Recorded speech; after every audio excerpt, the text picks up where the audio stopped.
Good morning students. জীবন বিজ্ঞানের আজকে যেই চ্যাপ্টারটা পড়াবো সেটা হচ্ছে মশলা ও গাছ। আগে জানবো যে মশলাটা কি। মশলা হচ্ছে যে তোমাদের বাড়িতে রান্না বাড়ি করে দেখেছো তো, মা বা দিদি রান্না করে, তো রান্নার মধ্যে কিছু জিনিস দেয়, যেই জিনিস দেওয়ার ফলে যে রান্নার স্বাদ পাল্টে যায়, গন্ধ, সুন্দর একটা গন্ধ বেরোয়। এই যে স্বাদ বা গন্ধ বেরোয় বা রং পরিবর্তন হয়ে যায় খাবারের মধ্যে, তো এই যেই জিনিসগুলো মেশানো হয় এই জিনিসগুলোকে আমরা সাধারণত বলি মশলা বলি। তো এবার হচ্ছে এই মশলাগুলো আমরা তাহলে কোথায় পাই? আমরা সাধারণত বাজার থেকেই পাই, কিন্তু মশলাগুলো মেইনলি তৈরি হয় বা কোথা থেকে আমরা পাই? তো এই মশলাগুলো আমরা পাই উদ্ভিদের বিভিন্ন অংশ থেকে। কী কী উদ্ভিদের অংশ থেকে? যেমন ধরো তোমাদের কয়েকটা পরিচিত মশলা বলি, যেমন ধরো দারুচিনি। নাম শুনেছো দারুচিনি? এটা কি? দারুচিনি হচ্ছে একটা গাছের ছাল। তারপরে আছে লবঙ্গ, নিশ্চয়ই দেখেছো লবঙ্গ। তো লবঙ্গ হচ্ছে এটা মুকুল, গাছের মানে ফুলের মুকুল যেটা। পেঁয়াজ, রসুন, এটাও একটা মশলা। এটা হচ্ছে গাছের কন্দ, মাটির নিচে থাকে।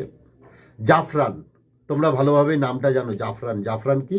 জাফরান হচ্ছে ফুলের একটা অংশ। ফুলের অংশগুলো পাপড়িগুলো কেটে ছিঁড়ে ছিঁড়ে ছোটো ছোটো টুকরো টুকরো করে এইগুলো জাফরান। তারপরে হচ্ছে গোলমরিচ, এলাচ, লঙ্কা, এগুলো হচ্ছে গাছের ফল, আমরা জানি। তেজপাতা রান্নায় দেওয়া হয়, পুদিনা রান্নায় দেওয়া হয়, এগুলো হচ্ছে গাছের পাতা। আদা, হলুদ, এগুলো হচ্ছে গ্রন্থিকাণ্ড। আদা, হলুদ মাটির নিচে থাকে। হিং, হিং হচ্ছে গাছের একটা খরিত পদার্থ, একটা রস, ওটাকে শুকিয়ে হিং তৈরি করা হয়। তারপরে আসে আমরা জোয়ান খাই, মৌরি খাই, ধনে, সর্ষে, পোস্ত, মেথি, এগুলো হচ্ছে গিয়ে গাছের বীজ। আর একটা হচ্ছে জায়ফল, বিরিয়ানির মধ্যে দেখবে রান্নায় দেয়, তোমরা প্রচুর পরিমাণে জায়ফল খাও। এই জায়ফলটা কি? জায়ফল হচ্ছে কি অন্তর্বর্তী বীজ। তো এই জিনিসগুলো হচ্ছে কি আমরা কয়েকটা মশলার নাম বললাম এবং সেই উদ্ভিদের কোন অংশ সেটাও বললাম। এবার হচ্ছে যে মশলাটা আমাদের সাধারণত রান্নার কাজে লাগে। এবার কয়েকটা মশলা, সবার প্রথম যেটা নাম বলি গোলমরিচ।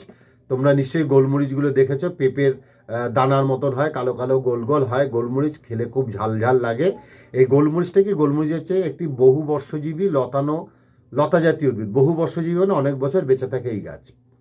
লতানো অবস্থায় থাকে, শুকিয়ে গেলে পাকা ফলের রং কালো হয়ে যায়। এই গোলমরিচের, এই গোলমরিচ যে জিনিসটা।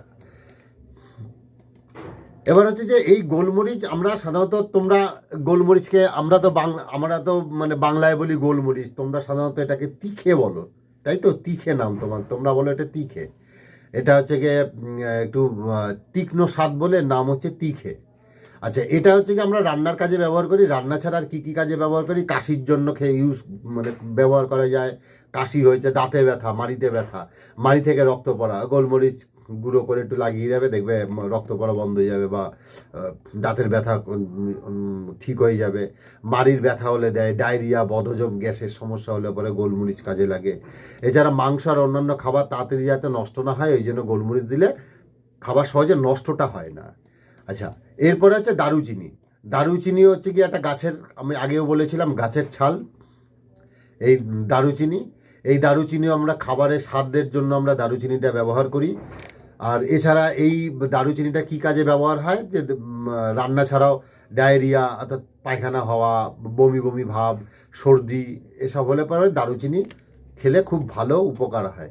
আগেকার দিনে দারুচিনির প্রচুর দাম ছিল। এরকম কথিত আছে বা শোনা যায় যে 327 গ্রাম দারুচিনির দাম ছিল প্রায়, এত দাম ছিল যে একজন শ্রমিক যদি প্রায় 10 মাস কাজ করে, তার যা মাইনে হয় সেই মাইনের দাম ছিল ওই 327 গ্রাম দারুচিনির দাম ছিল। এবার আসছি হলুদ। আমরা জানি যে হলুদ সবাই তোমরা দেখেছো, বহু বর্ষজীবী বিরিজ জাতীয় উদ্ভিদ। এই হলুদ, হলুদ আমরা কাঁচাও খাই বা হলুদ গুঁড়ো করে রান্নার মধ্যে দিয়ে খাওয়া হয়। এই হলুদের মধ্যে একটা যৌগ থাকে যার নাম হচ্ছে কারকিউমিন। কারকিউমিন এই যৌগটা থাকে। এটা হচ্ছে গিয়ে কীটাণুনাশক, ব্যাকটেরিয়া, ভাইরাস, ছত্রাক মেরে ফেলার ক্ষমতা রাখে হলুদ। হলুদ খেলে যকৃৎ ভালো থাকে। ক্যান্সার, ডায়াবেটিস, আর্থারাইটিস, অ্যালার্জি, এইগুলো রোগের চিকিৎসাতেও এই জিনিস ব্যবহার করা হয়।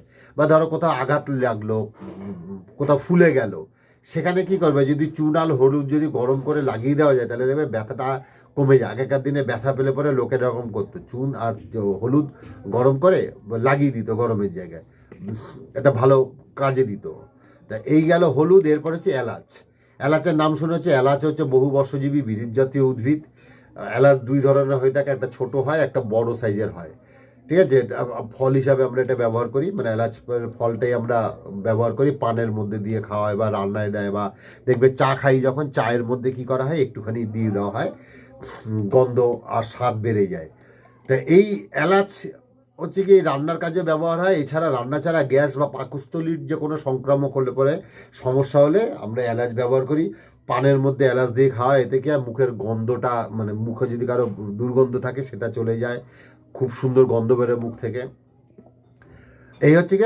আর বিশেষ করে দেখবে যারা নাকি বাসে যাতায়াত করো, দেখবে বাসে যাতায়াত করলে পরে বমি বমি ভাব আসে, তখন যদি একটা এলাচের দানা মুখে রেখে দাও দেখবে বমি ভাবটা কমে যাবে। বাসে কেন, এমনি বমি হলেও সেটা করা যায়। তো এই জিনিসগুলো আমরা জানলাম। এবার হচ্ছে গরম মশলা, তোমরা নিশ্চয়ই শুনেছো, মাও বলে বাজার থেকে, আরে যত একটু গরম মশলা নিয়ে। গরম মশলা মানে কি, গরম মশলা মানে হচ্ছে অনেকগুলো মশলা একসাথে মিশিয়ে দেওয়া হয়, সেটা গরম মশলা। কি কি থাকে, লবঙ্গ, এলাচ, দারচিনি, গোলমরিচ, জয়িত্রী, জায়ফল, এগুলো একসাথে মিশিয়ে যে মশলা তৈরি করা হয় তাকে আমরা গরম মশলা বলি। বিভিন্ন তরকারি রান্নায়, তরকারি, মাছ, মাংস ইত্যাদি রান্নায় গন্ধ ও স্বাদ আনতে এই গরম মশলাটা আমরা ব্যবহার করি। আচ্ছা, এরপরে আসি আদা। আমরা আদাও খাই। আমরা আদা দেখেছি, এটা হচ্ছে বহু বর্ষজীবী বিরুৎ জাতীয় উদ্ভিদ। এটা আদাটা হচ্ছে একটা গ্রন্থিকাণ্ড, মাটির নিচে সাধারণত হয়ে থাকে। এটা আমরা মশলা হিসেবে ব্যবহার করি, পেঁয়াজ, রসুন, আদা আমরা মশলা হিসেবে ব্যবহার করি। এছাড়া আদা কি কাজে লাগে, অম্বলের সমস্যার জন্য আমরা আদা খাই, আদা ব্যবহার করি। কাশির জন্য আদা খাই, পেটের অসুখের জন্য আদা খাই, হাঁপানি রোগ হলে পরে আদা খেলে ভালো হয়। তো মাঝে মাঝে যদি ধরো মুখে রুচি আসে না, তখন এক টুকরো আদা নুনের মধ্যে দিয়ে মুখের মধ্যে রেখে দেবে, দেবে খাওয়ার রুচি বাড়বে, খিদে বাড়বে। তারপরে হচ্ছে গিয়ে আদা হচ্ছে গিয়ে মুখের লালাটা তৈরি করে। অনেকে দেবে খেতে ভাব আসছে না, একটু আদা নিয়ে নেবে, মুখের মধ্যে দেখবে তার খাবারের রুচি বাড়বে, হজম শক্তি বাড়াতে সাহায্য করে। এই হচ্ছে আদা। আদার মতনই আর একটা হচ্ছে রসুন। আমরা জানি যে রসুন, এটা হচ্ছে বহু বর্ষজীবী উদ্ভিদ, কন্দ জাতীয়, মাটির নিচেই আমরা পাই। হ্যাঁ, এই রসুনটা তোমরা দেখেছো যে অনেকগুলো কোয়া নিয়ে একটা গোটা রসুন তৈরি হয়। এই রসুনও আমাদের রান্নার কাজে ব্যবহার করা হয়।